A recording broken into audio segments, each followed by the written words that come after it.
Then after that we'll see the multi-layer perceptron model. Then we'll see radial basis function model (RBFN). Then we'll see the probabilistic neural network models. Okay, and this um, basic core concepts which lies to understand this high-end tool of this ANN, or in later also if you could explore this deep learning model, autoencoder, all sort of stuffs, then also it is required to understand this shallow learning. Okay, so we'll see firstly this term. These are three terms that is being used. One is called the artificial, another is called the neural, another is called the networks. Okay, so now this concept is being inspired from our biological neural networks. So more or less, so you had an I mean you had acquainted with the concept of these different brain components, or constituent parts of our human brain. Okay, that you already known to you. So now how the brain concepts which can be transformed, to the way that human being thinks, or the way that human being memorize. So can you just make a one of our human? So that is the attempt to understand to concept of the artificial neural networks. So now, so that's why we'll see how the brain works, and this neuron as a very simple computing element. Okay, one of the most uh, constitutions, very small constitutions part of your human brain, that is going to be represented in terms of neurons, or in your computer. As a computing element. Then their concept is called the perceptron. So now this is a single neuron, or it is called the perceptron. And then we'll see this multi-layer neural network, or MLP. That is a multi-layer perceptron that sometimes in few books, every books it is being written by MLP, multi-layer perceptron. So one of the very good algorithm is there is called the back propagation algorithm. That is also we'll discuss. And apart from it, that there is a accelerated learning in multi-layer neural network concept, and Hopfield neural network is also there. So I'm not going to touch upon, because those things that comes under the subcomputing model. Okay, Hopfield neural networks, Havian's learning, or this is called the Have's rule. Then the bidirectional associative memory, competitive learning. So all comes under it. You can explore it, but we don't have much time to get into details on this thing. Okay, so we'll only see that how the brain works. Okay, so now as you can see in the machine learning, it involves that we have the adaptive mechanisms which enable computers to learning from experiences. Okay, and or learning from by example, or learning by some analogy. So now whenever you are going to whenever that your system or your model is having these learning abilities, then it will improve the performance of an intelligent system. So now these most popular approaches to machine learning are called the artificial neural network and genetic algorithms. So in this NN, that is the most important things is called. Here we'll see. You need to understand first how this BNN is how the ANN is different than the BNN, biological neural network. Okay, and in this it has got a tremendous applications, or various applications in many areas, and because it basically handle there's a called this is a non-linearity problems. Okay, whenever that any problems that you're going to have, so it is a not linear, it is a non-linear problem. So the ANN is the best tool that people are using by using this artificial neural network. So that actually the concept it is called from these networks means there is a connection. It is sometimes it is called the connection analysis model. Okay, you have you'll be seeing the different connections among these neurons. okay, and how the neurons are connected among with each other. So that's called this neural network, and the term is artificial means here this is a brain. So there's a neurons that in our human brain that is used in our human brain. So but here in the INN, so it is a node. Okay, each node, I mean each neuron is corresponds to, or it is a resemblance to a one particular node. Okay, so note that you know this concept of this node. So this is same thing that we'll be using here at the as the name as this node. So now, so this network it can be defined as a model of it is a reasoning. Obviously, our human beings in our brain. So because we are these very intelligent creature. Okay, God has given this intelligent creature the earth. So human beings are the most intelligent creature. So now, so that is how we have the different abilities to understand some reasoning ability.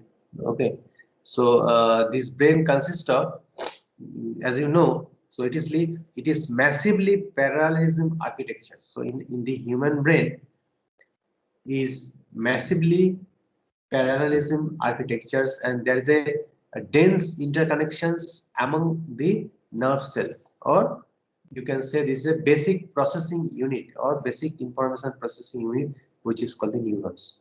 So we have in our brain we have the massively parallelism architecture, or you can say the massively parallel structures with a dense interconnections. Okay, this dense interconnected set of nerve cells, or sometimes it is called the information processing unit, or it is called the neurons. So neurons is nothing but that you have there's a dense interconnected set of nerve cells. Okay, and that we have seen that in our human brain we have nearly 10 billion neurons exist. Nearly 10 billion neurons, and there are 60 trillion interconnections. So these connections are called the synapses. In the biological neural networks, that these connections are known to as the synapses between them. And by using multiple neurons simultaneously, this brain can perform its function so much faster and than the fastest computer in existing today. Suppose I'm just going to give you one example to understand the difference between the biological neural network and the artificial neural network. Suppose you met someone else 5 years back. Okay, you met someone else 5 years back in some marriage ceremony or in some meeting. Okay, now after five years, suddenly you come across with the person which you had met 5 years back, 5 years back or 10 years back. Now, so although you do not know his name or his correspondence, his addresses or other than uh, means whether you have met him in a company or any other place. So immediately, instantaneously, you can just recall that where you have met the persons, where you had met the persons. So now to give the answers, so it takes a fraction of time to give this answer. Yes or no? If you just met the person say 10 years or 5 years back, and whenever suddenly you just come across with the person, now it takes I mean it's you could say there's a very fast instantaneously you can recognize it. Okay, you can recognize this person's face.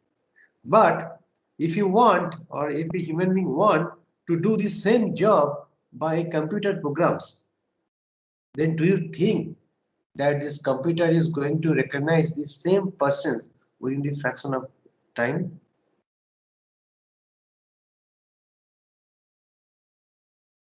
What will be your answer?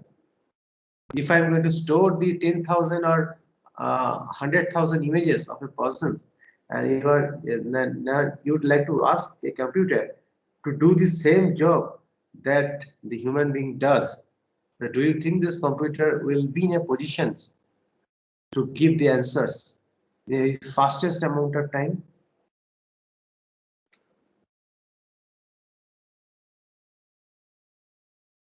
What will be your answer? Oh, sir. Huh? although that computer, that in a conventional computer that we are using some silicon chip. Okay, now we are using the silicon chip. Now in the silicon chip, you could see that the response time is 10 to the power minus 6. It is called the nanosecond. Okay, so now its response time is although fast, and our human brain is a 10 to the power minus 3.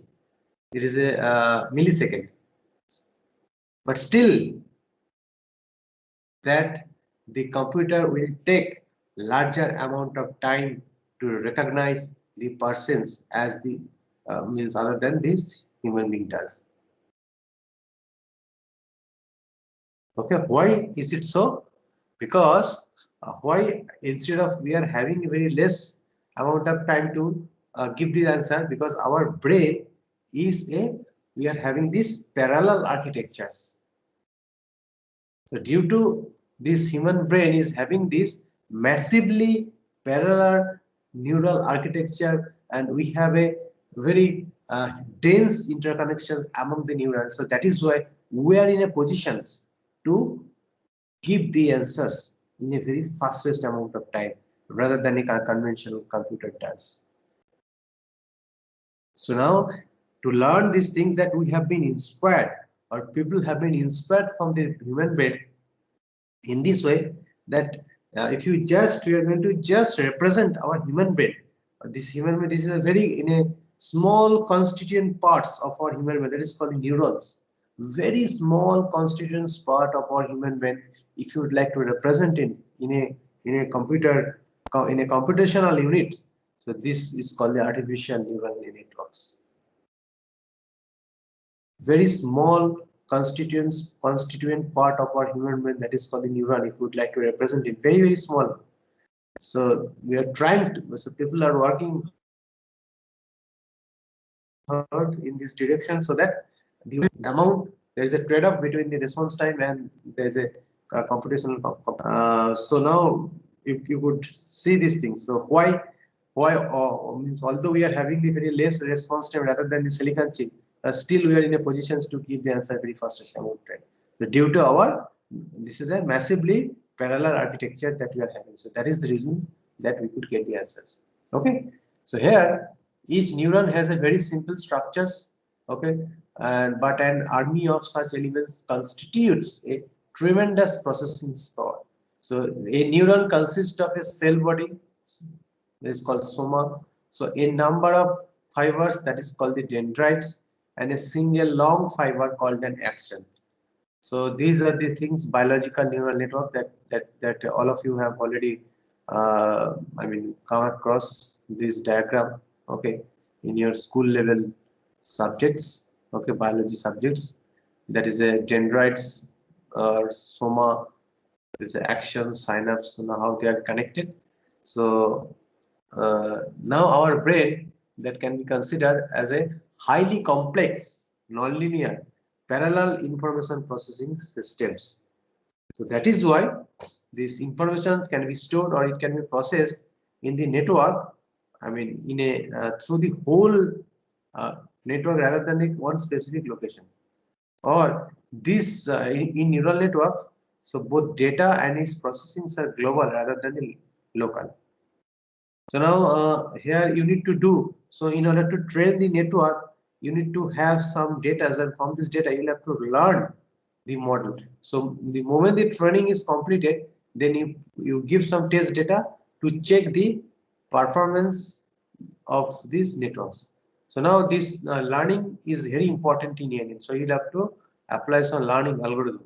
Okay, so learning is a fundamental and essential characteristic of biological neural network, and the ease with which they can learn led to attempts to evaluate biological neural networks in a computer. So as I already told you, so we are trying to do a very small part of our human brain, so to represent it in a computational unit, so that it can solve the problems the way the human brain does. So now this ANN, it consists of the number of very simple processors, also called this neuron, and then these neurons are corresponds to a biological neurons. So now these neurons are connected. Here the neurons are called, this is a node. Okay, Here the neurons are connected by weighted links. So now, I mean, if you have two nodes, so two nodes will be connected by a link. So this link, if you just put some weight in the link, then this link is called the weighted links. As now, what is the job of the weighted link? So passing signal from one neuron to the other neuron. I mean, passing signals, so it propagates the signals, or you can say the inputs from one neuron to the one node to another node. Now, you have a set of inputs. Okay, now then you have an output. Now the output signal that is being generated from the network is transmitted through the neurons outgoing connection. One is called the incoming connection, another will be outgoing connection. From the incoming connection, that you can provide the input to the networks, and from the this output connection, that you can produce this output. Now this output signal is transmitted through from neurons outgoing connection. Now the outgoing connection, this splits. So its job is that it splits into a number of branches. Okay, and that transmit this same signal, and the outgoing branches terminate at the incoming connection of other uh, neurons in the network, because there must be some connectivity among these neurons. So you cannot, if these two those network are disjoint, then you cannot transform from one, you cannot transmit the data from one network to the other network. So these are the typical architecture of the ANN that you can use. First one is called the, here you can say this is a circle shape. These are called the neuron, or it is called the node. So based on your input, so if you have the n number of inputs, so now you have this n number of neurons. Okay. So now there's the input signals. It will be represented from, suppose input is here W1. Sorry, you have, if your input is X1, X2, X10, then you can just write in this way. Then next layer is called the middle layer. Okay, next layer is called the middle layer, and there is a connection weight link. As you can see from the node 1 in the input layer, and the node 2 to the middle layer. So there is a connection. Okay, then there is similar connection from node 1 in the input layer to node 2 to the middle layer. So these are the connectivity, and these are called the connection links, or you can say the information processing links is there, and each link will be given with this some weight. Some weight matrix is required. I mean, some weight you have to give the weight among the links. So similarly from the now, so whenever you are feeding, now you are feeding the inputs into the forward directions, and whenever you are going to feeding the inputs to the forward direction, it will accept this input and it will generate some output, and the output of the middle layer will be taken as an input to the output layer. Then finally do the process, same process, and you are going to have these three outputs. Why three outputs? Because in output layer, three neurons or three nodes are there, and each node will produce one output. So for the reasons that you will having these four inputs, that then three outputs. Okay, and you can set the input or output, or I mean that the question comes to your mind, it will come that how many nodes that I can consider for my input layer, how many nodes I can consider for the middle layer, or you can say the hidden layer, and how many nodes are considered for this output layer. So based on your program needs, then you can think of it, then you can go in that direction. Okay, and suppose it is a first node, so now it is so it is to be W1. Now if you just put the node number in the input layer, so this is 1, first one is 1, second one is 2, third one is 3, 4, and in the middle layer if you have two nodes, 1 and 2, so now there is a weight from input layer to this hidden the hidden layer or the middle layer. Now then the connection link that is denoted by W12. Sorry, W11, then from the node 1 of the input layer, so there is another link, weighted link is there in the second node of the middle layer, it should be W12. So W1 means 11 means from source to destination, 12 from the source to destination. Similarly, you can fill it up. So this is a connection weight connection link. This is called the weighted link. Okay, and finally you can produce the output signal, so that is being represented by in the output layer. There's a three output layer, then you can produce a 3 output. So now these are the analogy which is following. Now the soma is correspond to neurons, dendrite. It is an input, action, there is an output, synapse is for the weight. So these are the four very important terms that is being used in artificial neural network. There is a neurons, or you can have the nodes. You have the set of inputs. The input will be feeding from the forward directions. Then you have the output. Output will be generated in the output layer. Input can be given to the input layer and it will be forwarded, or this input will be feeding in the forward direction. Then you have the output, then you have the weight, connection strength. So sometimes, so there is a connectivity between one node to another node. Then how means what is the connection strength? Now the connection strength will be given. Okay, weight will be given. So initially we have to choose the weight randomly. Then after that, if we just run the algorithm iteratively, then it will just recalculate this weight and it will adjust it with some new weight. Now these are the very simple computing elements, only one neuron. There is no middle layer or the. So now there is a very simple computing element, or you can say there is a concept of the perceptron. There's a, you have the input signal, that is a x1 to xn. Now you have the weights, as I already told you, for the w1. This is a w2 for the wn, and there is a neuron is there. Then you have, there should be a linear combination. So wy summation of I is equal to 1 to n wy into xi. Okay, so it is a linear combinations of the input signals. Then y is your output signal. Then from the y, so you have the three different outputs. So based on the certain condition, the output will be generated. So this is a very simple computing element. So that is a diagram of a neuron. So here that this node, I mean, so the neuron is sometimes is this is treated as a node. That this is neuron, it computes. So now what it will do, it computes the weighted sum. As I already told you, there's a wy w1 x1 plus w2 x2 plus w3 x3. Okay, so this neuron computes the weighted sum of the input signal and it compares the results. Now after doing so, weighted sum of the input signal, it will generate some results and it will compare with the threshold value theta. Okay, now this is a y is given to you, means if x is a function. If you just write in this way, capital X is equal to I is equal to 1 to n xi into wi, then if x is greater than is equal to theta, then w will be positive and positive class, or x is less than is equal to theta, then y will be this negative. So now if the net input is less than the threshold, the neuron output is -1. But if net input is greater than or equal to the threshold, then this neuron becomes this activated. Okay, and it's this output, it's +1. Now this is called, so now every neuron uses a transfer function or activation function, because you need to calculate this way. So now every neuron uses the following transfer function. So sometimes in book it is known as the activation function, and sometimes it is known as the transfer function. And this type of activation function that is written, it is called the sign function.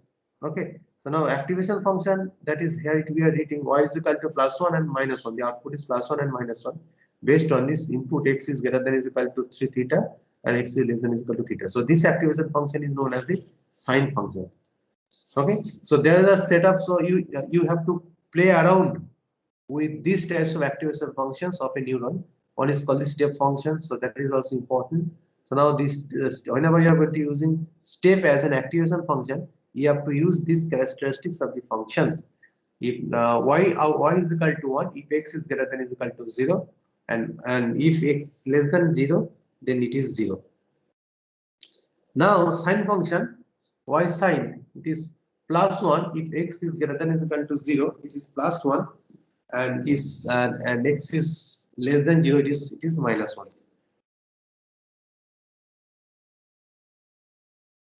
Okay, next is called the sigmoidal function. So now the function that I have explained here, so it is called the sine function.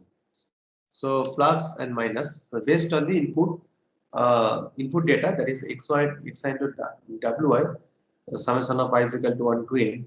So if you calculate it is greater than 0, that is a plus 1 will be generated for this class 1, and for this minus 1 it will be generated for the other class. Now sigmoidal function we have already seen, that is a 1 by 1 plus e to the power minus x. So it is very popular, and it is a monotonically non-decreasing function, and you can find the derivative at each and every point. So that is why it is very good in nature. And next is called the y linear. So y is equal to x. Okay. So now as you can see, this line is passing through the only origin. So these are the various types of activation functions that you can use, or you can design your own activation functions to, if you want to apply in datasets. So then this scenario would have been different. Next is called, that is the questions comes in your mind. Can a single neuron learn a particular task or not? So now in 1958, Frank Rosenblatt, so this very popular name of this scientist is a Frank Rosenblatt. He introduced a training algorithm. The questions comes, can single neuron learns a task? Means that would you like to use a single neuron to give it a particular task? So which task? The task that human being does. Okay. Now if you are going to give the task, then obviously the neuron must be learned automatically, or learning from the experience. Then only it can solve this problem. So that is why there is called the training algorithm, which is called the learning algorithm, which provided the fast procedure for training a simple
Sir, you are not audible.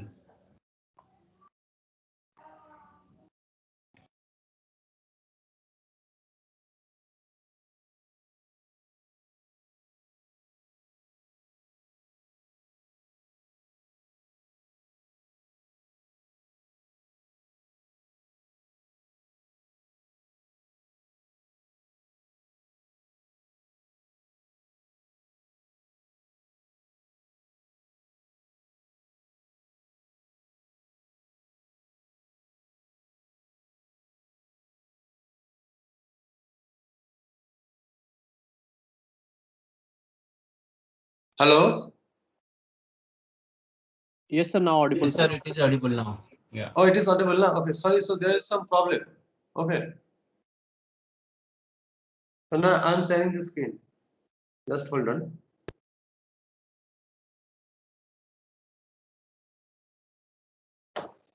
So can you see the screen? Yes, sir. Yes, sir. Okay. So now these questions comes that if you would like to, apply some algorithm to learn a single neuron, then this algorithm is called the perceptron learning algorithm. So the term is called as a perceptron. So what is a perceptron? So now, according to Frank Rosenblatt, so a perceptron is the simplest form of a neural network. As I already told you, that whenever I was taking an example of recognition a person's by a complete conventional computer or by a human being. So now we are trying to use a constituent part of our human being. So that is called a perceptron. It is a very simplest form of a neural network. It consists of only a neuron. It consists of a single neuron with adjustable synaptic weight. Okay, so we have already seen what is the meaning of the synapse. So that's it is weight. So with adjustable synaptic weights and a hard limiter. So hard limiter, the term is that. What is it? You will see here we are not using any hidden layer. Okay, so here only we are using, that is a only one neuron, single neuron, or this is called the single layer. So single layer 2 input perceptron, or you can have single layer 3 input perceptron. So sometimes something like that. Here we are using the 2 input x1 and x2, and each input is associated with some weight. So that is a W1 is associated with x1 and W2 is associated with x2. Then you are going to have the linear combination of this input. Now whenever you are going to have the linear combination, then you need to have this summation sign, the summation of x1 W1 plus x2 W2. Next you are going to have the hard limiter. So hard limiter means you are going to have one threshold. Now this output of the linear combination, or the output of this single layer or this single neuron will produce some output, then this output will be checked with this hard limiter. Okay, now if it is some threshold, or if this suppose if it is a capital X, it is a greater than threshold, then y is equal to 1, okay, or is equal to 0. I mean, which function that you are going to use, so that you will see. So now the operation of actually Frank Rosenblatt, so he has done the single layer perceptron model, or that is called the perceptron algorithm. But the operation of Rosenblatt perceptron is actually based on the McCulloch and Pitts neural model. So the model that you are going to see now here, this is called the McCulloch and Pitts model. So this model is consist of a linear combiner followed by a hard limiter. As you can see, it's a McCulloch and Pitts model. So this is a linear combiner along with a hard limiter. So the weighted sum of inputs. So this is your weighted sum, that is a W1 x1 plus W2 x2. This is a weighted sum of the inputs is applied to the hard limiter. Now which produces an output which is corresponds to +1 if the input is positive and it is negative, and vice versa. Okay, and so you have the two output on the +1. Okay, and produce an output equal to +1 if its input is positive. If its input is negative, then you will have that is a so y will generate this +1 or the -1. So it will generate +1 if the input is positive. It will generate this -1 if the input is negative. So based on a threshold value that you will have to choose. So now the aim of the perceptron is that is to classify the inputs. Now your job is to classify this input by using this perceptron. That is you have a inputs x1, x2, xn setup, and this xy, x2, xn will be classified in one of the two classes. So few points will classify, few inputs will be classified in class 1, class A1, or few inputs will be classified to class A2. So now in that case, so in this case of an elementary perceptron, the n-dimensional space, okay, because as you can see that you have this n-dimensional of feature vector, small n-dimensional of feature vector. So that is why this small n-dimensional space is divided by hyperplane. So now here, as you are going to use these two classifications problem, so obviously this hyperplane that will be a line. Okay, that is a this hyperplane into a two decision region. Okay, now there is this hyperplane can be defined by the linearly separable function, that is a I is equal to 1 to n xi minus yi minus theta is equal to 0. So that is the things. So this concept, the linear separability in the perceptron, as you can see that this black line. So you have to have an optimal boundary, that this concept that we have already introduced in support vector machine, that is a two input perceptron. Then if you have this two input perceptron, then obviously the decision boundary that you are going to have, that will be a line. Okay. Now if you have the three input, then you will have this hyperplane. Okay, more than two, that you will have this hyperplane that you are going to have. And you have the three inputs x1, x2, and x3. Then you have this pair of things x1, x2, then x2, x3, then x1, x3. Then you can you could have that this is a decision boundary, which is a black. This is a black. I mean, you just see in this figure number 2. In the figure number 8, the decision boundary is a black line. Okay, where you can have the maximum margin from these two classes, that we have already seen the concept in support vector machine. Similarly, if you have the three input perceptron x1w x1 w1 plus x2 w2 plus x3 w3 minus theta is equal to 0, then the decision surface that you could found after applying it, then this is the decision surface which is marked with this black line. So this is the just, if you just plot it, you will get this type of this graph.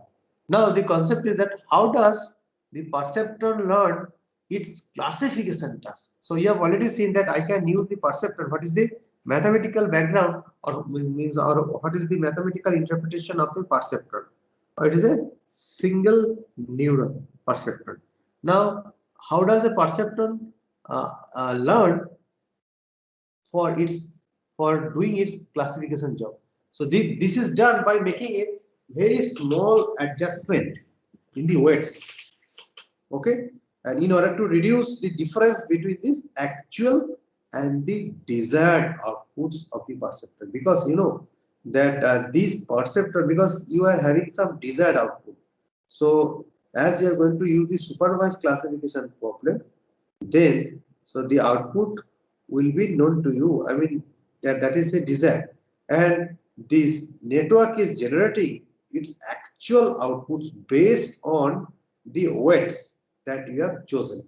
So now obviously it is not necessarily true that all the time the actual output is going to match with the desired output in the first iteration. Then what do you have to do? So then this error is generated, desired minus actual, then this is called the error. Now you have to adjust, minimize this error. So at that time we are applying the gradient distance algorithm to minimize this error. Okay, now how to minimize this error? Then these things that I'll be discussing in due course. Now the initial weights that can be randomly assigned usually in the range of minus 0.5 to plus 0.5, and you are instructed to update to obtain the output which is very consistent with the training example.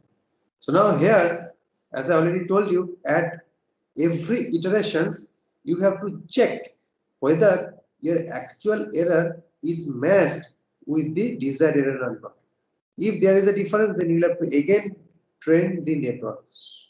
Okay, so now you have to train the network till there is a no significant change, or there is a no significant difference between the actual output and the desired output. Then you stop the algorithm or stop the iteration. Now, if at iteration P, the actual output is YP. Okay, so YP means this is a output at Pth iteration, and the desired output is YTP. Okay, so you can write simply S Y, then substitute A. So you can write it, but that is not required. Or that is that because as we are using the same name and same P, so that is why to mark the desired output. So we have used this is suffix t. So now then the error is given by E of P. Let's say YTP minus YAP, where P is equal to 1, 2, and 3. Because you do not know that at which iteration that your network has been converged. Now iteration P, so here refers to the pth training example. Okay, so it is called the pth training example presented to the perceptron. So now if the error is positive, because the error may be positive, the error may be negative. Then if error is positive, then you need to increase the perceptron output YP. Now if it is negative, then you need to decrease the perceptron. You need to decrease the YP. So now these are the two situations that you may encounter. One is error may be positive, error may be negative. Okay, then you need to increase the perceptor output if it is positive, and if it is negative, then we need to decrease YP. So now, then what is the perceptron learning rule? Because as I already told you, when the error has, so means why the actual output is not matching with the desired output, because initially when you run this algorithm, when we are going to train it, then we have chosen the weight randomly. By choosing the weight randomly, then these differences will give it to you this that there is a trade-off between this actual output and the desired output. Then what you have to do? Then you'll have to learn this network. You'll have to train this network. So this training means adjustment of the weights. You have to adjust the weight in such a way that after certain iteration, there will not be much significant difference between actual output and the desired output. So now that is why how we are going to update this weight. So that's why the formula is called the updating the weight. The formula is WI P plus 1. So now you have done the weight in the pth iteration. Now what will be this weight updation of the weight in the P plus 1 iteration? Then the updation of the weight in the P plus 1 iteration, there is a WI P plus 1 is equal to WIP plus alpha. Alpha is called the learning rate. Okay, then XIP is the input also for this pth iteration, and EP means in the pth iteration the error is occurred. So this is called the perceptron learning algorithm. Then alpha is a learning rate, so you could choose a positive constant which is less than a unity. So now you have to if you cannot choose alpha is very high, you cannot choose the alpha is very small. If you choose the alpha is very high, then the convergence will be very fast. If you choose alpha is very small, then your convergence will be very slow. So now in order to keep in mind with these things, you have to choose alpha very wisely. Now this perceptron learning rule was first proposed by Rosenblatt in 1960. It is also based on the concept of the McCulloch and Pitts law. So using the rule, so the Rosenblatt that so he conceptualized the idea of how to update this weight or how to update this weight. Okay, now using this rule, you can derive the perceptron training algorithm for classification task. Next, your next job is whenever that all the data points that you are going to use, that must be settled down or that must be trained. After training is completed successfully, you take any test data set and you have to check that what is the exact output. Obviously, you will get this exact output. Now using the rule, so you have to derive the perceptron training algorithm for classification task. Now how we are going to do it? Because ultimately what you have to do, so you have to do again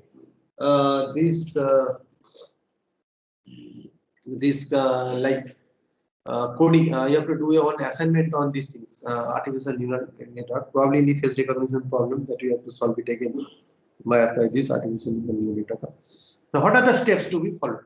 So this is called the single perceptron training algorithm. So today I am only discussing the single neuron or single neuron perceptron learning algorithm, because I didn't talk about any multi-layer perceptron algorithm. So for the perceptron training algorithm, firstly you have to do the initialization. So step 1, set initial weights W1, W2, Wn. Okay, based on your inputs in the input layer, how many neurons that you are going to consider, that based on it the weights will be the same, or each inputs will be corresponding to some weights, and you have some threshold theta to a particular random numbers in the range. So now we are going to choose the ranges from -0.5 to +0.5. Now if the error is positive, we need to increase the perceptron output, and if error is negative, then we need to decrease this perceptron output. So these are the things. Error is positive means increase the perceptron output, error is negative means that we need to decrease the YP. Now step number 2. So we have already seen different type of activation function or the transfer function. Now activate the perceptron, I mean the neuron that you are going to use. There's a summation of xi into wi. Okay, there's a combiner was there. So activate the perceptron by applying the input x1, x1p means in the pth iteration which input x1, then x2, then xn, and you have some desired output, that is yt into p. Then you have to calculate this, what is the actual output that is generated for this neuron that you are considered at iteration at p is equal to 1. Then yp is equal to step function that you have to use, that is we have already seen. I is equal to 1 to n xi into p into wi minus theta. Okay, so actually theta was on the right hand side, that we are taking it in the left hand side and make it 0. Okay, where n is the number of the perceptron inputs and step is a step activation function, or you can have the transfer function. So in the, that is in y. Next is weight training. Now you have to update the weights of the perceptron. So you have calculated this y, then you have to check it if actual and desired. Then if it is not, then you have to update the weights. Now there is a weight updation rule. There is a WIP plus 1 is equal to WIP plus delta of WIP, where delta WIP is the weight correction at iteration P. Okay. Now the weight correction, there is a WP that can be done, or it can be computed by delta learning rule. So this is very popular rule. There is a delta rule. So whenever you are going to apply delta rule, it means this is a weight updated or weight correction at iteration P. So the formula is WIP is equal to alpha into XIP into EP. So you just plug in this formula here, then finally your weights will be updated, because where the WIP plus is equal to that, there is you are going to compute this weight for the next iteration. Now you have to consider the weight for the current iteration plus WIP, delta of WIP, that is nothing but alpha into learning rate xi into p, the inputs in the I mean in dimensional input for the pth iteration, then EP. Next is you have to increase the iteration p by 1 and go back to step number 2 and repeat the process until convergence. Okay, so now here you have to increase the p by 1 and you have to go back to step number 2. Again, you have to compute this activation function for this next iteration. Okay, so for each iteration that you will have to check it until, so there is a no significant change between the actual output and the desired output. As you can see, so there's a you can do it by yourself. You can do it by yourself. There's a AND gate. So do you think that is an AND gate is linearly, if we just have the truth table, because we have the two inputs x1 x2, and x1 x2 0 0 may 0 0 1 may 0 1 0 may 0 1 1 may 1. Okay, so now initial weight that we have chosen, so it is a randomly you have to choose minus 0.5 to plus 0.5. Okay, so now then your weights for, then there is a summation of wi into xi into wi. Okay,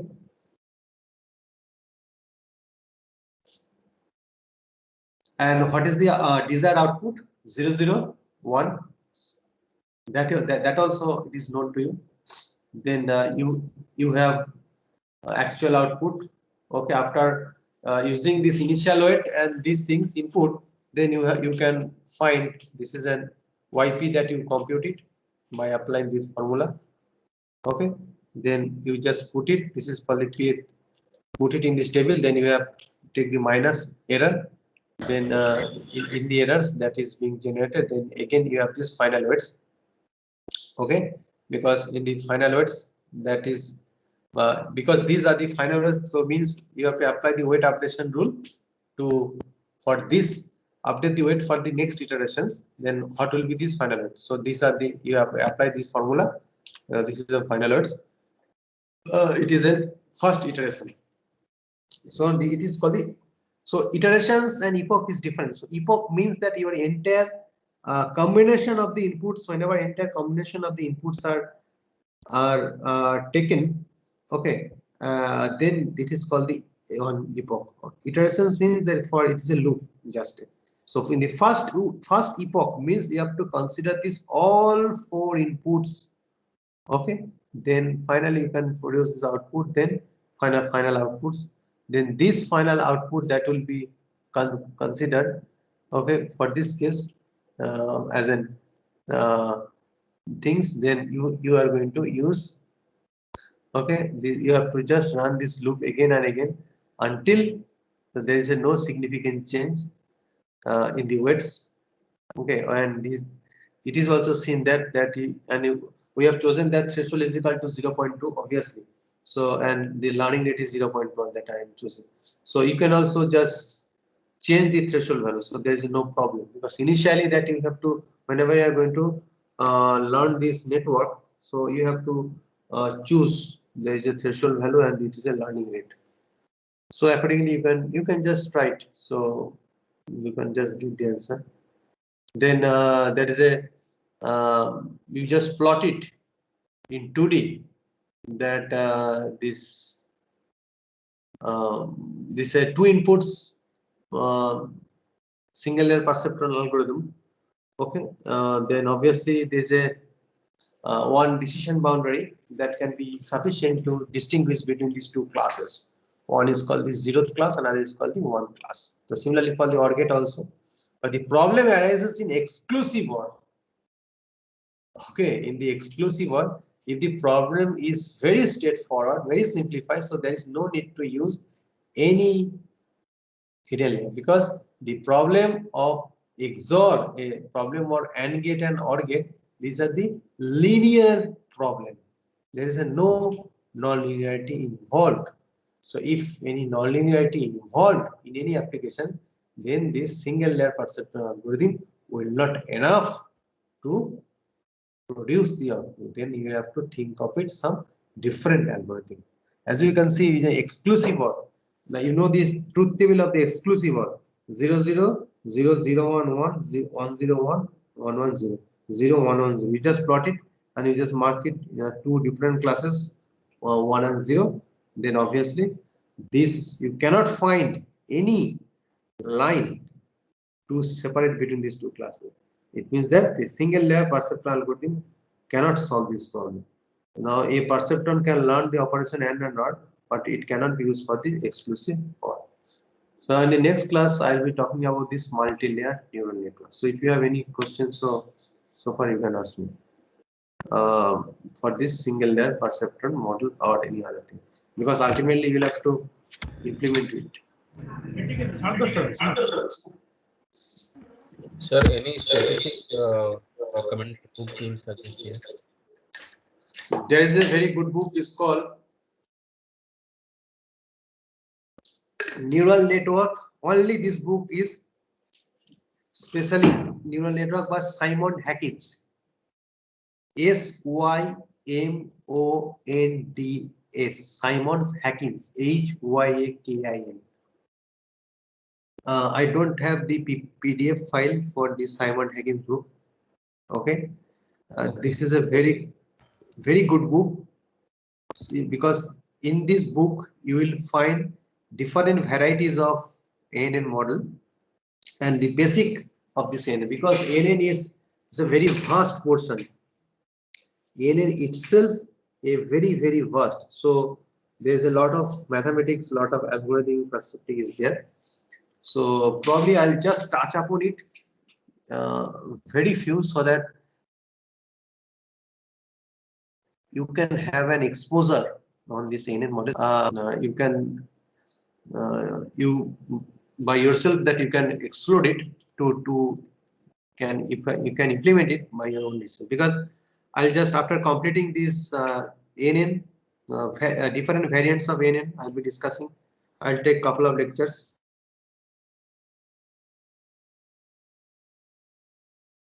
Then after that, then in the deep learning model, in the autoencoder concept only I'll be talking about in the autoencoder, sparse autoencoder.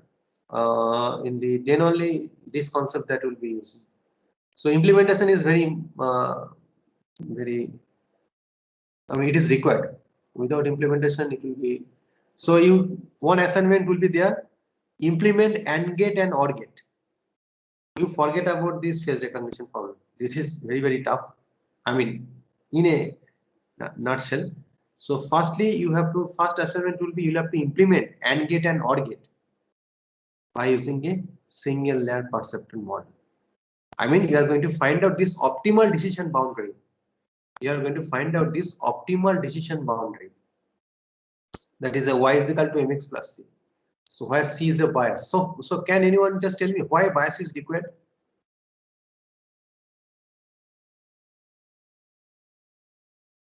Why bias is required?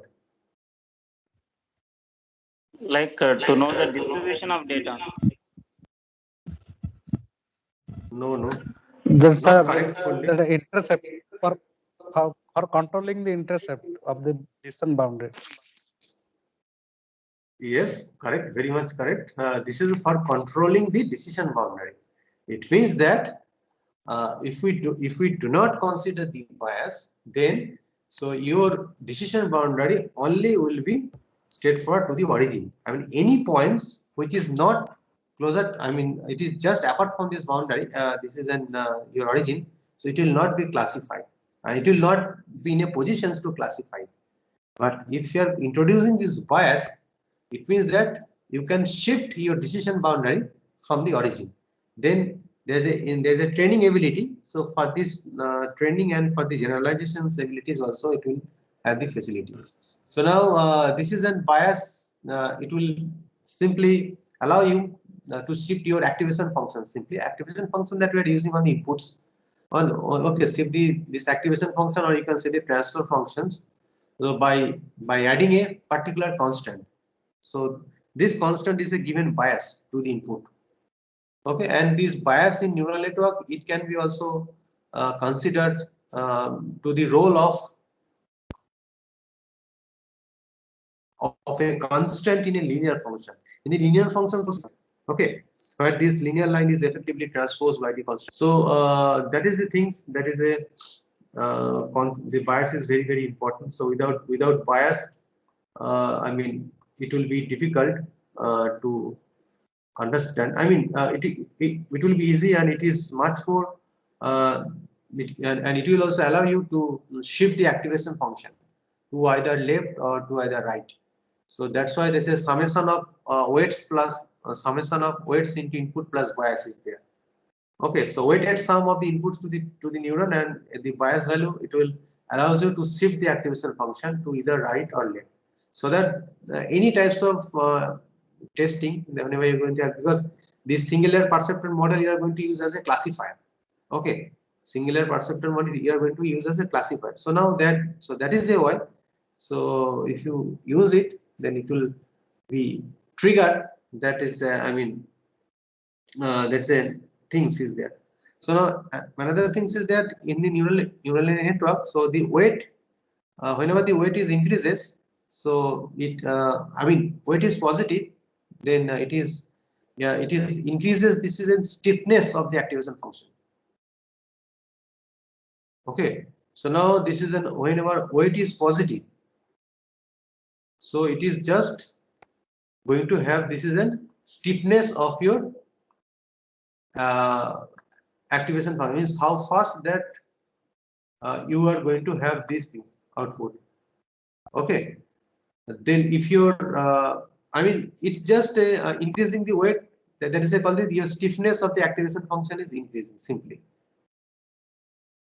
So it whenever you are going to plot in, so you are going to get this output accordingly.